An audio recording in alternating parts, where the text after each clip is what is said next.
अस्सलाम वालेकुम नाज़रीन, एक नए ब्लॉग के साथ आपकी खिदमत में हाजिर है। नाज़रीन, हम सबको मालूम है आज इमरान खान साहब को 24 घंटों के दौरान एक दूसरे मुकदमे यानी तोशाखाना केस में 14 साल कैद की सज़ा सुना दी गई है और उनके साथ उनकी अहलिया बुशरा बीबी को भी 14 साल कैद की सज़ा सुनाई गई है।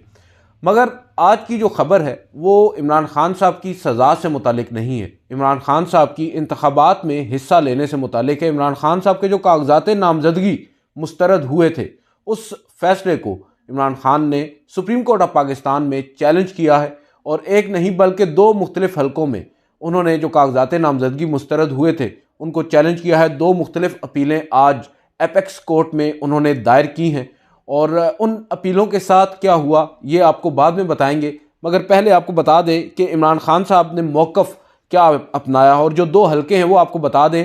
एक है NA 89 यानी 89 और दूसरा है NA 122। उससे उनके कागजात नामजदगी मुस्तरद हुए थे, उस फैसले को उन्होंने अब चैलेंज किया है और ये कहा गया है, दरख्वास्त में मौक़िफ़ अपनाया गया है कि इमरान खान को सुनाई गई सज़ा किसी इखलाकी बुनियाद पर नहीं दी गई और इस बुनियाद पर इंतखाबात में हिस्सा लेने के लिए नाअहल करार दिया जाना गलत है। लाहौर हाई कोर्ट का 16 जनवरी का फैसला कलअदम करार दिया जाए और ये कहा गया है कि इमरान खान के कौमी असम्बली के हलके 89 से कागजात नामजदगी मंजूर किए जाएँ और इंतखाबात में हिस्सा लेने की इजाज़त दी जाए और इंतखाबी निशान अलाट किया जाए। अब हुआ क्या है, इमरान खान साहब ने आज दोपहर तकरीबन 11:30 बजे ये दो दरख्वास्तें, दो अपीलें उन्होंने सुप्रीम कोर्ट में दायर की। उन पर डायरी नंबर भी अलाट कर दिया गया। मगर तकरीबन 1.5 से 2 घंटों के अंदर मालूम ये हुआ कि सुप्रीम कोर्ट के रजिस्ट्रार ऑफिस ने इमरान खान साहब की दोनों अपीलों पर एतराज़ लगा दिया और एतराज़ लगाकर अपीलें वापस कर दी। अब वो एतराज़ क्या लगा है ये आपको बता देते हैं। एतराज़ बुनियादी तौर पर लगा है कि इमरान खान साहब की जो अपीलें हैं उनके ऊपर जो दस्तावेज़ात हैं, एक तो मुतलका दस्तावेज़ात वो मौजूद नहीं है, जो AOR होते हैं एडवोकेट ऑन रिकॉर्ड, उनके दस्तखत मौजूद नहीं है और उसी तरह कुछ डॉक्यूमेंट्स ऐसे हैं जिनकी विजिबिलिटी ठीक नहीं है, जिनको सही से पढ़ा नहीं जा सकता, लिहाजा उन्हें दोबारा से दायर करने का कहा गया है और 14 दिन का वक्त दिया गया है। अब मसला यह है कि एक जानिब इंतखाबात सर पर है और दूसरी जानिब हमारा जो रजिस्ट्रार ऑफिस है वो इस तरह के तकनीकी नोयत के एतराज़ात आयद कर रहा है जिससे मामला मज़ीद तूल पकड़ेगा, क्योंकि सुप्रीम कोर्ट में ये जो अब कागजात नामजदगी मुस्तरद करने के ख़िलाफ़ अपीलें हैं उन पर दो मुख्तलिफ आरा हैं। एक तो चले हमें मालूम है चीफ जस्टिस काजी फ़ाइज़ ईसा से अक्सर ही PTI वालों को मायूसी का सामना करना पड़ता है, मगर दो मुख्तलिफ बेंचेज़ हैं जो पैरेलल समातें कर रहे हैं और उनके सामने रोज़ाना की बुनियाद पर जो कागजात नामजदगी मुस्तरद होने के ख़िलाफ़ अपीलें हैं और मोस्टली जो अपीलें हैं वो पाकिस्तान तहरीक इंसाफ के लोगों की हैं, क्योंकि हमें मालूम है ज़्यादातर कागजात भी उनके ही मुस्तरद हुए थे। अब ये दो बेंचेस कौन से हैं? एक बेंच है जस्टिस मंसूर अली शाह की सरबराही में 3 रुकनी बेंच और दूसरा बेंच है जस्टिस मुनीब अख्तर की सरबराही में 3 रुकनी बेंच। एक बेंच बैठता है कमरा अदालत नंबर 3 में और दूसरा बेंच बैठता है कमरा अदालत नंबर 4 में। आज बड़ा एक इंटरेस्टिंग हमने आस्पेक्ट देखा। दो जजेस जस्टिस मंसूर अली शाह और दूसरी जानिब जस्टिस मुनीब अख्तर, दोनों हमें आमने सामने नज़र आए हैं। आमने सामने इन अ सेंस कि एक केस एक ही नोयत का है, एक ही ग्राउंड्स हैं दोनों केसेस में और फैसले दोनों बेंचेस में दोनों केसेस पर बिल्कुल मुख्तलिफ आए हैं, यकसर मुख्तलिफ आप कह सकते हैं। एक में अलाउ कर दिया गया है यानी कागजात नामजदगी मंजूर करके उन्हें इंतखाबी निशान अलाट करने और उनको इंतखाबात में हिस्सा लेने की इजाज़त दी गई है, जबकि दूसरे में इंतखाबी जो आप कह सकते हैं कि कागजात नामजदगी हैं उनके मंजूर करने की जो अपील थी उसको अदालत ने खारिज कर दिया है। सबसे पहले हम जो आपके साथ शेयर करते हैं वो है जस्टिस मुनीब अख्तर की सरबराही में 3 रुकनी बेंच का वो फैसला जो आज उन्होंने किया है और उनके सामने जो दरख्वास्त पाकिस्तान तहरीक इंसाफ के रुकन की या उनके उम्मीदवार की आई थी वो NA 144 है खानेवाल और जो उम्मीदवार थे उनका नाम है सरदार शहबाज सयाल। उनके कागजात नामजदगी मुस्तरद होने के ख़िलाफ़ उन्होंने सुप्रीम कोर्ट से रुजू किया था और आज की जो समाअत हुई है उसमें जो जस्टिस मुनीब अख्तर हैं उन्होंने ऑब्जर्वेशन दी है कि इलेक्शन कमीशन की मुश्किलात को हम समझते हैं। इलेक्शन कमीशन की मुश्किलात और बुनियादी हकूक़ का तवाज़ुन हमने बरकरार रखना है। हाई कोर्ट ने अपने फैसले में हक़ाइक़ को मद्देनज़र नहीं रखा। बाद अज़ां अदालत ने जस्टिस मुनीब अख्तर की सरबराही में 3 रुकनी बेंच ने सरदार शहबाज सियाल के कागजात नामजदगी मंजूर करने का हुक्म दे दिया और उन्हें इंतखाबी निशान अलाट करने का हुक्म भी दे दिया। सरदार शहबाज सियाल के कागजात नामजदगी बिजली चोरी के मुकदमे में नामजदगी की बुनियाद पर मुस्तरद किए गए थे और बिजली चोरी के उस मुकदमे का उनके वकील के मुताबिक उन्हें इल्म ही नहीं, और उन्होंने बताया कि हमारे जो बिजली की तमाम अदायगी हैं वो बर वक्त की गई थी।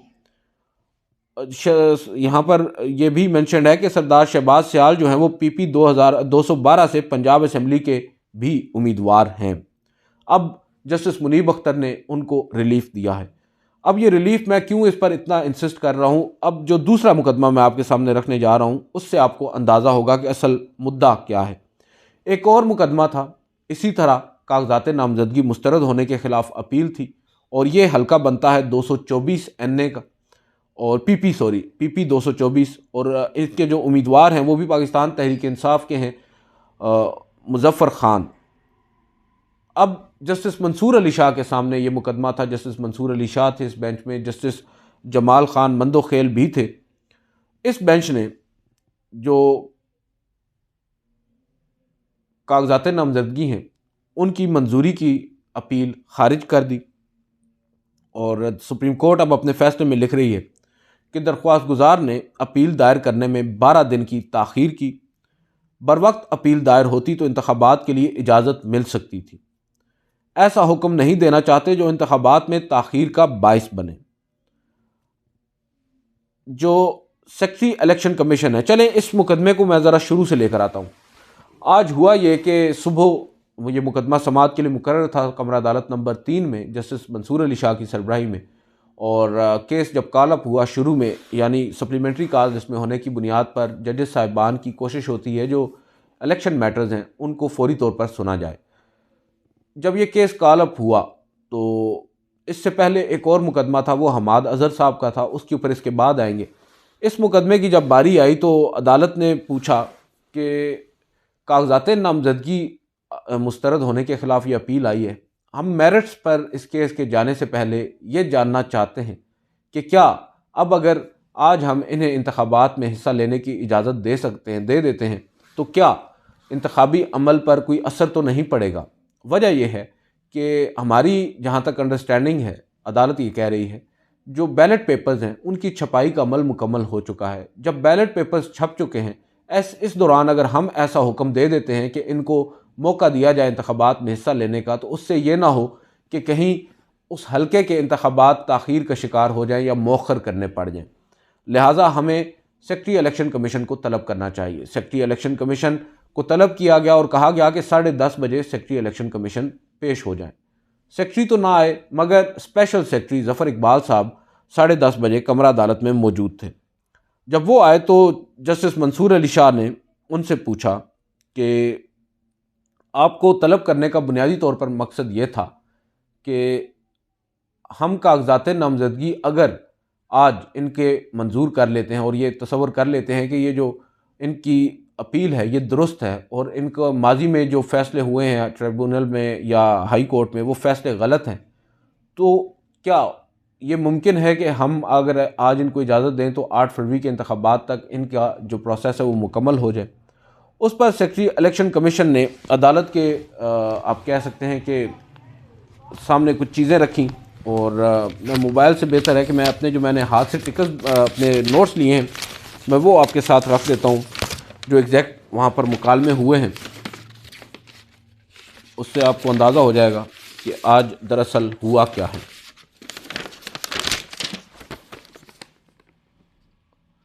जो सेक्रेटरी साहब थे उन्होंने बताया कि मैं आपको थोड़ी सी तफसीलात से आगाह करना चाहता हूँ। कुल हमने 260 मिलियन बैलेट पेपर्स छापे हैं और ये जो हलके हैं इनकी तादाद उन्होंने बताई है 859, और ये NA यानी नेशनल असम्बली और सूबाई असम्बली के हैं। तो जस्टिस मंसूर अली शाह ने पूछा कि क्या ये मुकम्मल हो गए हैं, छपाई का अमल मुकम्मल हो चुका है? तो सेक्रेटरी साहब ने बड़ा मुबहम सा जवाब दिया। उन्होंने कहा तकरीबन 100% हो चुके हैं। तो जस्टिस जमाल खान मंदोखेल ने कहा कि तकरीबन 100% से क्या मुराद है, क्या 100% नहीं हुए, क्या अब भी कोई गुंजाइश बाकी है? तो उन्होंने कहा कि काफ़ी ज़्यादा डिस्पैच भी हो गए हैं, ये पूरा अमल है, डिस्पैच भी होने होते हैं, तरसील उनकी होनी होती है। 31 तारीख थी प्रिंटिंग की, मगर अब उसको हमने 2 तारीख तक बढ़ा दिया है। और इसकी बुनियादी वजह यह है कि हाल ही में गुज़िश्ता 1-2 हफ्तों के दौरान सुप्रीम कोर्ट ऑफ पाकिस्तान ने कई ऐसे उम्मीदवारान हैं जिनको इलेक्शन लड़ने की इजाज़त दी है, उनके कागजात नामजदगी मंजूर किए हैं, लिहाजा उन्होंने तारीख को आगे बढ़ाया है 2 फरवरी तक।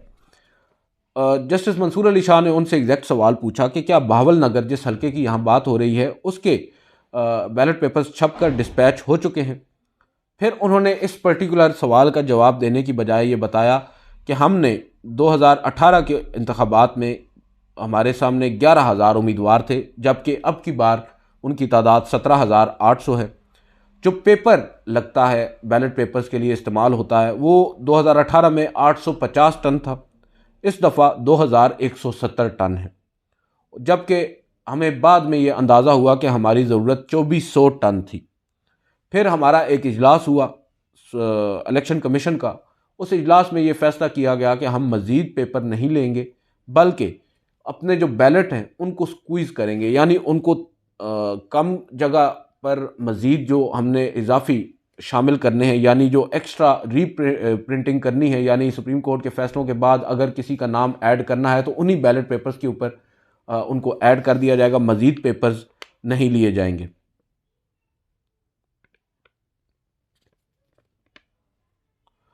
और उसके बाद उन्होंने कहा कि अगर लेट्स से कि आप बैलेट पेपर्स जो हैं वो नहीं छाप सकते 2 तारीख तक, तो क्या उसके बाद क्या होगा?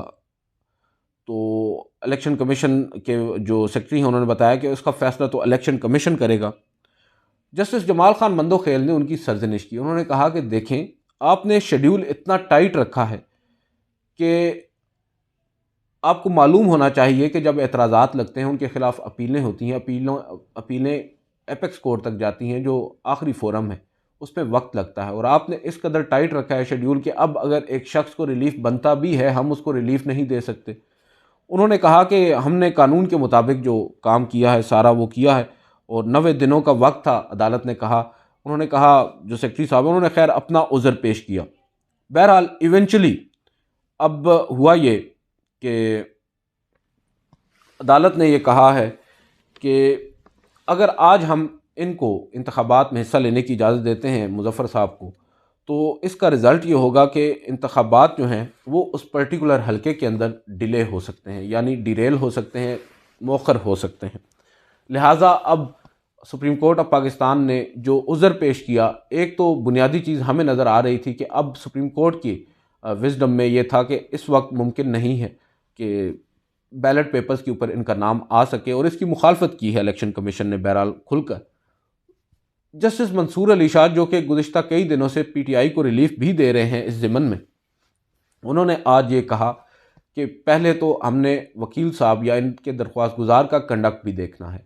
उन्होंने जब एपेलेट ट्रिब्यूनल ने फ़ैसला दिया उसके अगेंस्ट हाई कोर्ट में जाने में तकरीबन 6 दिन की ताख़ीर की, और उसके बाद जब हाई कोर्ट ने फ़ैसला दिया तो हाई कोर्ट से सुप्रीम कोर्ट में आने में उन्होंने 6 दिन लगा दिए।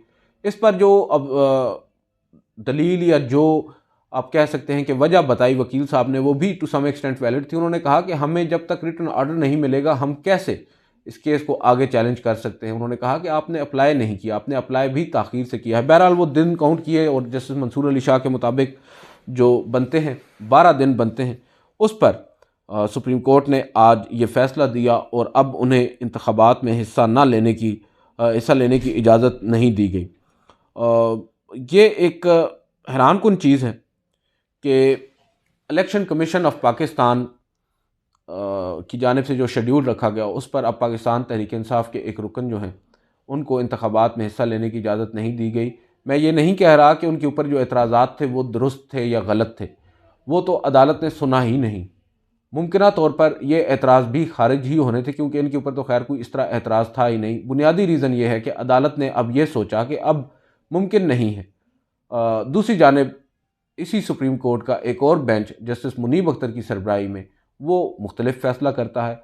उसके सामने भी इलेक्शन कमीशन इस तरह की तावीलें पेश करता है, मगर सुप्रीम कोर्ट ऑफ पाकिस्तान ये कहती है कि आपका काम है, आपने करना है, आप इनका नाम शामिल करें और इनको इंतखाबात में हिस्सा लेने की इजाज़त दें। ताहम अब हम देख सकते हैं कि इस वक्त सुप्रीम कोर्ट ऑफ पाकिस्तान में एक ही ग्राउंड के ऊपर दो मुख्तलिफ अदालतें लगीं और दोनों ने मुख्तलिफ और मुतज़ाद फ़ैसले दिए। अब कौन सा फ़ैसला दुरुस्त है, कौन सा फ़ैसला गलत है, ये मेरे लिए तय करना ज़रा सा मुश्किल है, क्योंकि जो ऑब्जर्वेशंस आज जस्टिस मंसूर अली शाह की जानिब से आई उनको भी आप वेग नहीं कह सकते।